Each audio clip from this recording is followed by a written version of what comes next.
Hello, friends.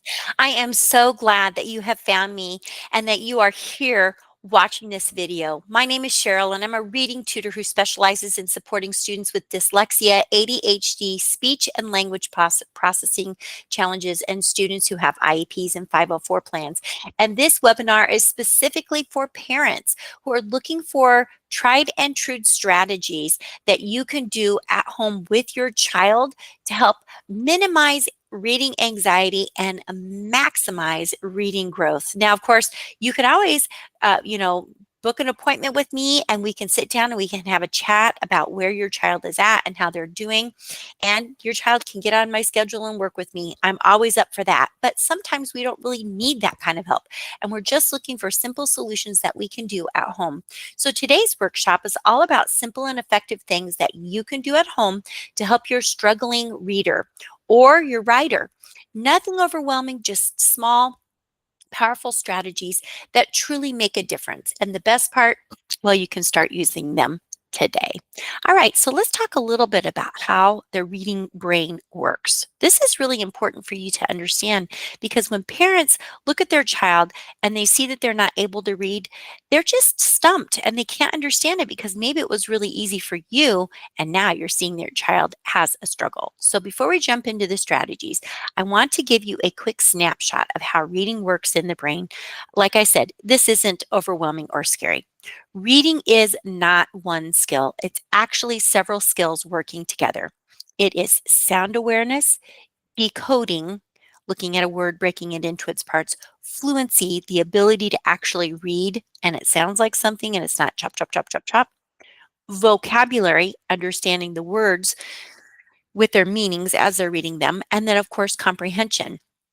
They've read the entire passage, a paragraph, even just a sentence, and they understand what it said. Kids who struggle may mix up sounds. They might skip small words, guess at words, write very little. They lose their focus quickly. These challenges are all very common, and they do not mean that your child can't learn to read well. It simply means that your child needs systematic, explicit practice. And I'm going to talk to you a little bit about that as I go through. So, the skills that I'm talking to you about are explicit skills. They are things that you sit down and you teach the child how to actually do these things, okay? So, our first strategy is to build sound awareness. If your child doesn't need this part on short words, they might need this part on longer words. So, again, I don't know how old your child is, and maybe it's you that is suffering with this reading issue. This will work for you as well. So let's say a simple word like cat. That's one of the first words that our kids learn to read because it's the short A sound. They're learning how to spell their C, they're learning how to spell their A or write their A, they're learning how to write their T. So when we help them to write it slowly, we're going to be saying the words out loud. This helps your child connect their ears, their brain, and their hand together for stronger reading and spelling success. Now, silly sound games are a lot of fun, and even kids up to third and fourth grade kind of get into these. So, don't think that if you've got a fourth grader that isn't reading, that they're not going to want to jump onto this silly sound game. You can play it fast, it's fun. Sound games are anywhere and they don't require materials. You can do something as simple as this. Find three things in the kitchen that start with mm, that's the M sound. Or listen. What what word is that? These boost decoding and confidence without making it feel overwhelming and like it's work. Now, strategy two is to strengthen decoding and fluency skills. Now, let's move to decoding and fluency and how smoothly your child is reading. That's really what it comes down to. One of the strategies that really works well for a student that's struggling is something called echo reading. This is really simple. You read a sentence or a paragraph first with expression. Then your child echoes it back. This reduces pressure and builds confidence. You're modeling what good reading sounds like. You can do that with using a very simple decodable book. This book comes from Peter Popper Press, and you can go to peterpopper.com and get their whole series. When I open up this book, I see this simple little story. Okay. And it says, a rat at bat, a rat is at bat. That's super simple. I read it and now my child can read it. Even if they can't read the words yet, they can still read this because they're just echo reading with you. It's going to reduce pressure and build confidence. As you read it, be sure that you're pointing out the words from left to right and showing them what reading looks like.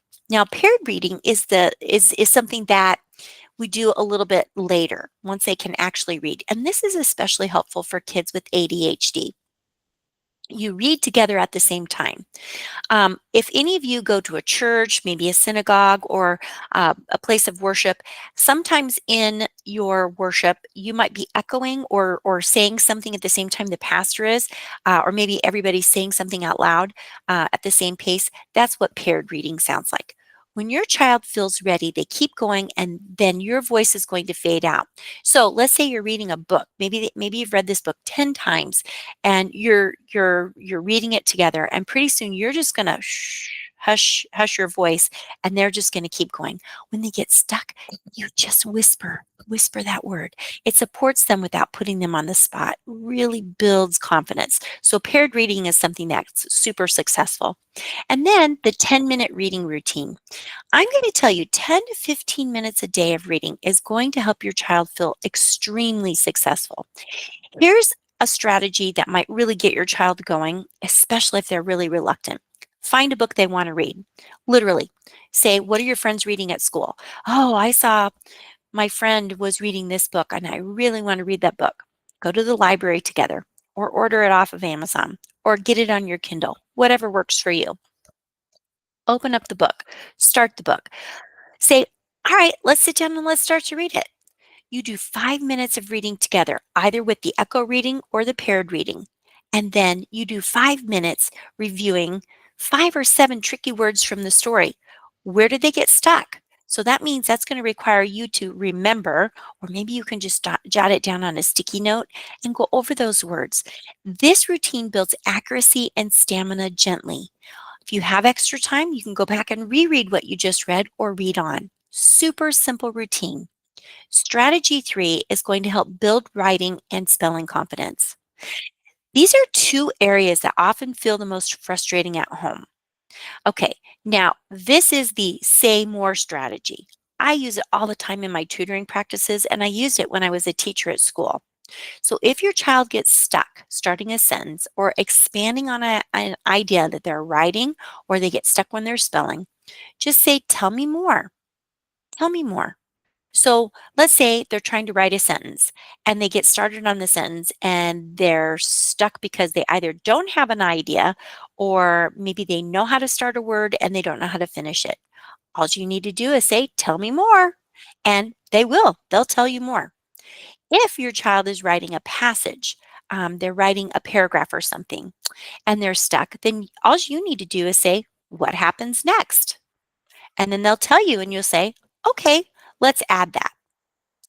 You can ask, what did it look like or feel like? We want to use those sensory things in our writing. We don't want to just say, I have a dog. Well, you do have a dog. I have a brown dog named Fluffy who really likes to whatever. And then we're adding those details. These prompts help unlock their thinking without giving them the words. Okay.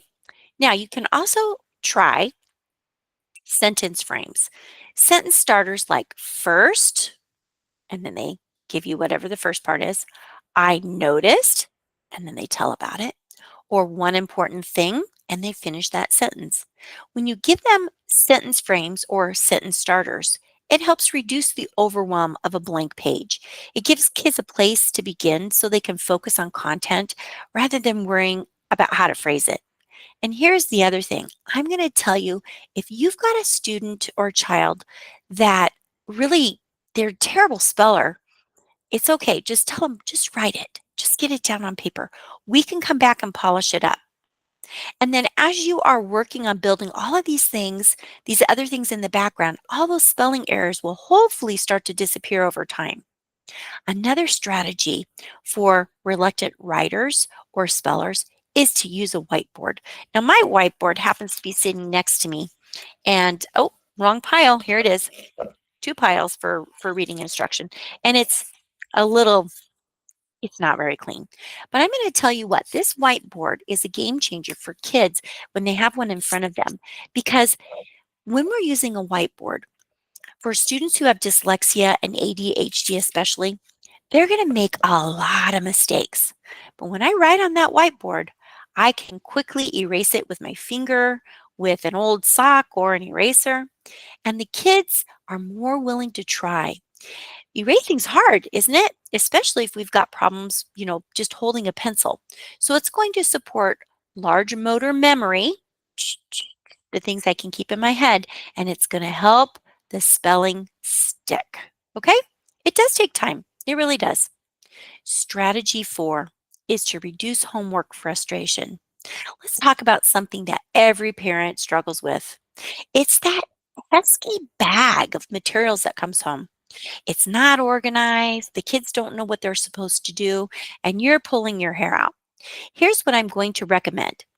I recommend breaking homework into short, predictable chunks. The very first thing you need to do is go get the book bag and dump it out.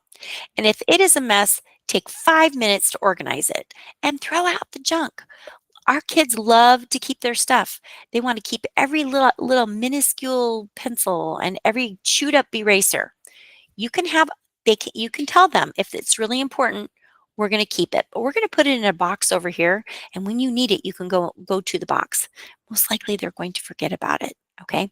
Once you figured out what the important things are that need to be addressed, we're going to preview the task. So make your pile and just lay it out and talk about what's in the bag and what needs to be done.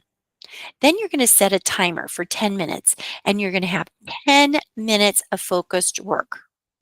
Maybe you're actually sitting there with your child and helping them. Okay. Don't rescue them. That is my tip number 10. Don't rescue them. When we rescue them all the time, they know that when they come home, somebody's going to do the work for them. Here's the big thing.